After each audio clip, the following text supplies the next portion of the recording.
আজ আমি দেখাবো যে একটা ক্লাস 7-এর ছেলে হয়ে শুধু খাতায় নয়, সে মুখে মুখে ভয়েস চেঞ্জ করতে পারে। আপনারাই দেখে নিন সত্য না মিথ্যা। বাবা, তোর নাম কি? বিষ্ণু। বিষ্ণু। বেশ, তুই ভয়েস চেঞ্জ করতে পারিস তো? বেশ, তাহলে তুই বল, the boy is eating samosa.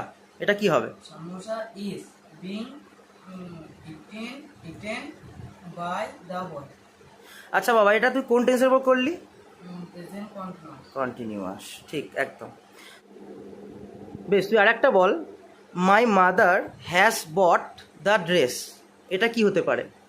The dress has been bought by my brother. My mother. My mother. আচ্ছা ঠিক আছে, এটা কোন টেন্সের উপর করলি তুই? Present perfect. Present perfect tense, একদম। আচ্ছা, প্রেজেন্ট পারফেক্টের নিয়ম কি হয়? Subject plus has have হ্যাঁ, plus B3